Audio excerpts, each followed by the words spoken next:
Namaste, welcome.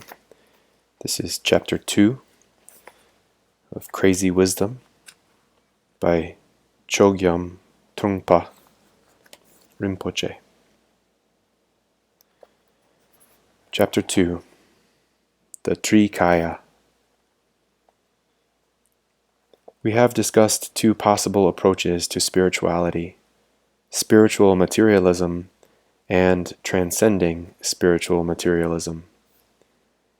Padmasambhava's way is that of transcending spiritual materialism, of developing basic sanity. Developing basic sanity is a process of working on ourselves in which the path itself, rather than the attainment of a goal, becomes the working basis. The path itself is what constantly inspires us, rather than, in the style of the carrot and the donkey, promises about certain achievements that lie ahead of us. In other words, to make this perfectly clear, the difference between spiritual materialism and transcending spiritual materialism is that in spiritual materialism, promises are used like a carrot held up in front of a donkey, luring him into all kinds of journeys. In transcending spiritual materialism, there is no goal. The goal exists in every moment of our life situation, in every moment of our spiritual journey. In this way, the spiritual journey becomes as exciting and as beautiful as if we were Buddha already. There are constant new discoveries, constant messages, and constant warnings. There is also constant cutting down, constant painful lessons, as well as pleasurable ones. The spiritual journey of transcending spiritual materialism is a complete journey rather than one that is dependent on an external goal. It is this completeness of the journey that we are going to discuss in relation to Padmasambhava's life. This completeness can be described in terms of certain aspects. It contains basic space, or totality. It contains energy and play, and it also contains pragmatic application, or dealing with life situations as they are. We have three principles there: the totality as the whole sense of environment on the path, the sense of play on the path, and the sense of practicality on the path. These are the three categories that develop. Before getting into the details of Padmasambhava's 8 aspects, it would be good to discuss these three principles in terms of how Padmasambhava manifests them to us as path. First, we have to look more closely at the nature of the path itself. The path is our effort, the energy that we put into the daily living situation. It consists of our trying to work with the daily living situation as a learning process, whether that situation is creative or destructive or whatever. If you spill a cup of coffee on your neighbor's table, or if you just passed someone the salt, it's the same thing. These are the happenings that occur all the time in our life situations. We are constantly doing things, constantly relating with things or rejecting things. There is constant play. I am not particularly talking about spirituality at this point, but just daily existence. Those events that happen all the time in our life situations. That is the path. The path does not particularly have to be labeled as spiritual. It is just a simple journey, the journey that contains exchange with the reality of this and that, or with the unreality of it, if you prefer. Relating with these exchanges, the living process, the being process, is the path. We may be thinking of our path in terms of attaining enlightenment, or of attaining egohood, or whatever. In any case, we never get stuck in any way at all. We might think we get stuck. We might feel bored with life and so forth, but we never really get bored or really get stuck. The repetitiousness of life is not really a repetition. It is composed of constant happenings, situations constantly evolving, all the time. That is the path. From this point of view, the path is neutral. It is not biased one way or the other.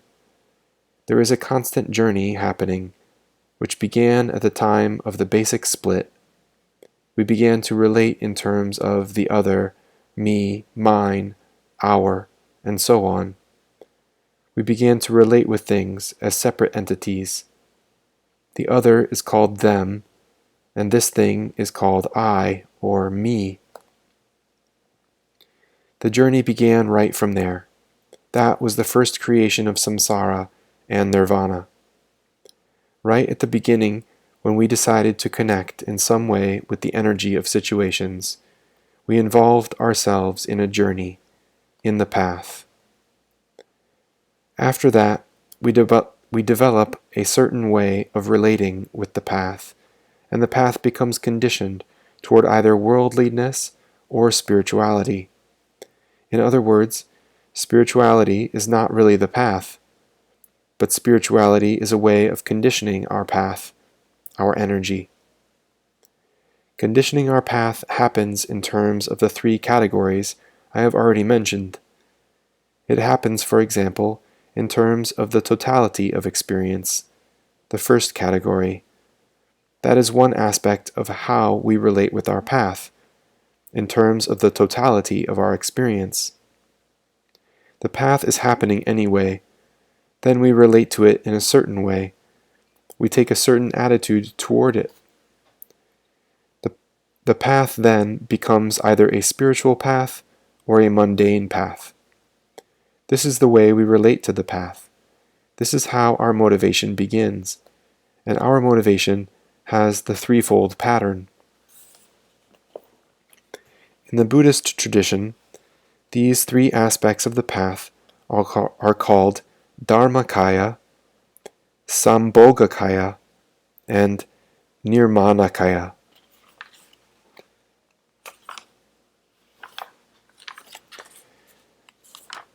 The conditioning of the path happens in terms of those three aspects. The ongoing process of the path has a certain total attitude. The journey takes on a pattern that has an element of total basic sanity in it. This total sanity, or enlightened quality, is not particularly attractive in the ordinary sense. It is the sense of complete openness that we discussed earlier. It is this complete, total openness that makes us able to transcend hope and fear. With this openness, we relate to things as they are, rather than as we would like them to be. That basic sanity, that approach transcending hope and fear, is the attitude of enlightenment. This attitude is very practical. It does not reject what comes up on the path, and it does not become attached to what comes up on the path. It just sees things as they are. So this is total, complete openness, complete willingness to look into whatever arises, to work with it, and to relate to it as part of the overall process. This is the Dharmakaya mentality of all-encompassing space, of including everything without bias. It is a larger way of thinking, a greater way of viewing things, as opposed to being petty, finicky. We are taking the Dharmakaya approach as long as we do not relate to the world as our enemy. The world is our opportune situation. It is what we have to work with. Nothing that arises makes us have to fight with the world. The world is the extraordinarily rich situation that is there. It is full of resources for us. This basic approach of generosity and richness is the Dharmakaya's approach. It is total positive thinking.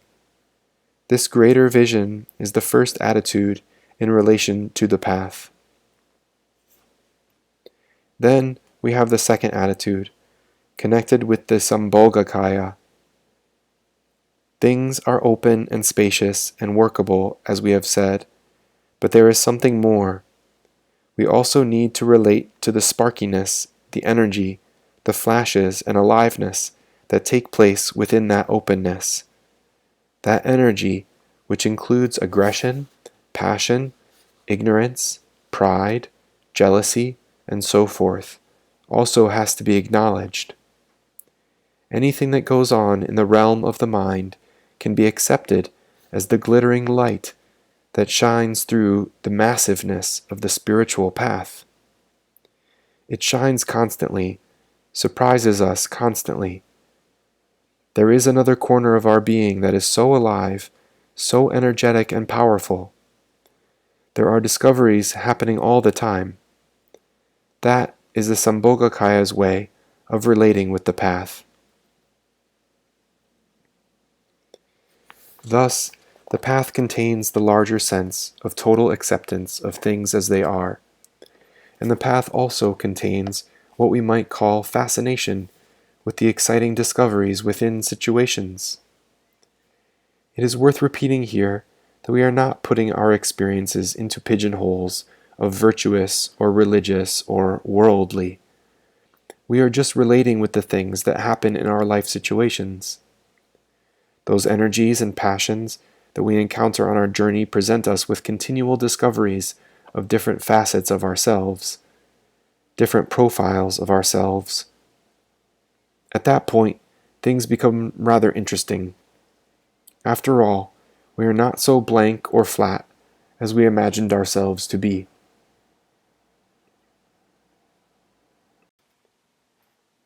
Then, we have the third kind of relationship with the path, which is connected with the Nirmanakaya. This is the basic practicality of existing in the world. We have the totality, we have the various energies, and then we have how to function in the world as it is, the living world. This last aspect demands tremendous awareness and effort. We cannot simply leave it to the totality and the energy to take care of everything. We have to put some discipline into our approach to our life situations. All the disciplines and techniques spoken of in spiritual traditions are connected with this Nirmanakaya principle of application on the path. There is practicing meditation, working with the intellect, taking a further interest in relationships with each other, developing fundamental compassion and a sense of communication, and developing knowledge or wisdom that is capable of looking at the whole situation and seeing the ways in which things might be workable. All those are Nirmanakaya disciplines. Taken together, the three principles or three stages, Dharmakaya, Sambhogakaya, Nirmanakaya, provide us with a complete basis for our spiritual journey. Because of them, the journey and our attitude toward it become something workable, something we can deal with directly and intelligently, without having to relegate it to some vague category like the mysteriousness of life. In terms of our psychological state, these principles each have another characteristic, which it is worth mentioning here. As a psychological state, the Dharmakaya is basic being. It is a totality in which confusion and ignorance have never existed. It is total existence that never needs any reference point. The Sambhogakaya is that which continually contains spontaneous energy, because it never depends on any cause and effect kind of energy. The Nirmanakaya is self-existing fulfillment, in relation to which no strategizing about how to function is necessary. Those are the psychological aspects of Buddha nature that develop. In looking at Padmasambhava's life and his 8 aspects, we find those 3 principles. Seeing those psychological principles in action in Padmasambhava's life can help us to not regard Padmasambhava purely as some mythical figure that no one has ever met. Those are principles that we can work on together, and each one of you can work on them in relation to yourself. Question and answer. Student, are the 8 aspects of Padmasambhava like 8 stages that we can work through in trying to make a breakthrough in our own psychological development? Trungpa Rinpoche. Actually, the eight aspects are not really lineal, successive levels of development. What we have is more a single situation with 8 aspects, a central principle surrounded by 8 types of manifestation. There are 8 aspects of all kinds of situations. Psychologically, we could make some kind of breakthrough by relating with that. You see, as it tells us in the scriptures, when Padmasambhava manifested as the 8 aspects, he was already enlightened. The 8 aspects were not his spiritual journey, but he was expressing himself, dancing with situations. He was already coming out with his crazy wisdom expressions.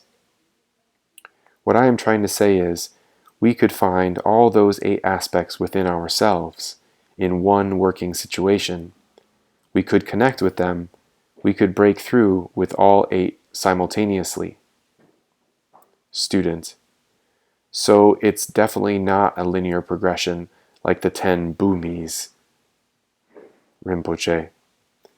You see, here we are talking about the sudden path, the direct or sudden path of Tantra. This is realization that does not depend on a progressive external buildup or unmasking. It is realization eating out from the inside rather than unmasking taking place from the outside. Eating out from the inside is the tantric approach.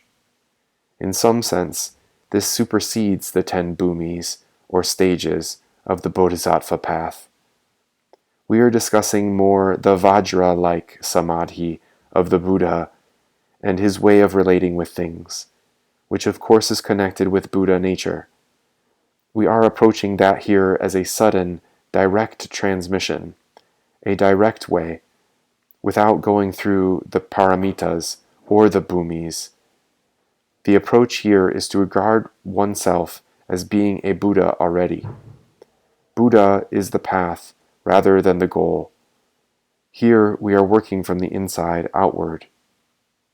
The mask is falling off by itself. Student. Was Padmasambhava already Buddha when he was born? Rinpoche. He was more an awake person than a fully realized Buddha. He was the Dharmakaya principle trying to manifest itself on the Sambhogakaya level and then beginning to relate to the world outside. Thus, he could be regarded as a person who was a potential Buddha at birth, and who then broke the barriers to the fulfillment of that potential ruthlessly and without fear. He attained instantaneous enlightenment on one spot, and it seems that we could do the same. Student. Is this connected with the idea of our having to take a leap that you have spoken about so often? Rinpoche. This has more to do with the attitude of taking a leap than actually taking the leap. You are willing to leap, so then there is the situation of leaping. The important thing here is the basic spirit or outlook you have, rather than just the particular application of how you handle things. It is something much bigger than that. Student. You've talked a lot about ruthlessness and fearlessness. What are you ruthless toward? Do you just ruthlessly assume a particular psychological attitude? Rinpoche, the whole point of ruthlessness is that when you are ruthless, no one can con you. No one can seduce you in an unhealthy direction. It is ruthlessness in that sense, rather than in the conventional sense of illogical aggression, such as in the case of Mussolini or Hitler or someone like that. You cannot be conned or seduced. You would not accept that. Even attempts to seduce you arouse energy that is destructive toward that attempted seduction. If you are completely open and completely aroused in terms of crazy wisdom, no one can lure you into their territory. Student, so you can maintain the ruthlessness? Rinpoche, you don't maintain the ruthlessness. Your ruthlessness is maintained by others. You don't maintain anything at all. You just be there, and whatever situation comes to you, you just project back. Take the example of fire. It does not possess its destructiveness. That just happens. When you put something in the fire or try to kill the fire, its offensive power just comes out. It is the organic or chemical nature of fire. Student, when these things come at you, then you have to be ruthless in order to repel them, right? Then it seems that a judgment has to be made as to right and wrong, as to whether what is coming at you is positive or negative, and whether to be compassionate or ruthless. Rinpoche, I don't think so. That's the whole point of the transcendental type of ruthlessness. It does not need judgment. The situation brings the action. You simply react because the elements contain aggression. If the elements are interfered with or dealt with in an irreverent or unskillful way, they hit you back. Ruthlessness may seem to survive on a sense of relativity, of this versus that, but in fact it actually does not. It is absolute. The others present a relative notion, which you cut through. This state of being is not on a relative level at all. In other words, this absoluteness cuts through the relative notion that comes to it, but still it remains self-contained. Student, that would make it very isolated, very lonely. Rinpoche, no, I don't think so, because absolute means everything, so you have more than you need, so to speak. Student, are you saying that hopelessness and fearlessness are the same thing?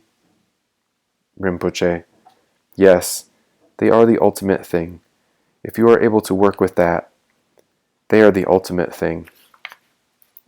Student, how does ruthlessness apply to the destruction of the ego? Ruthlessness seems so uncompassionate, almost ego-like itself.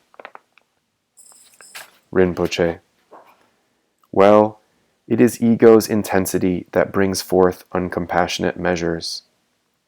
In other words, when neurosis and confusion reach an extreme point, the only way to correct the confusion is by destroying it.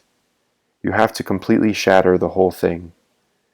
That process of destruction is demanded by the confusion itself, rather than it being a question of somebody thinking it is a good idea to destroy the confusion by force. No other thinking is involved. The intensity of confusion itself demands its own destruction. Ruthlessness is just putting that energy into action. It is just letting that energy burn itself out, rather than you're killing something. You just let ego's neurosis commit suicide, rather than killing it. That's the ruthlessness. Ego is killing itself ruthlessly, and you are providing the accommodation for that. This is not warfare. You are there, and therefore it happens. On the other hand, if you are not there, There is the possibility of scapegoats and sidetracks of all kinds. But if you are there, you don't even actually have to be ruthless. Just be there. From the point of view of the ego, that is ruthless.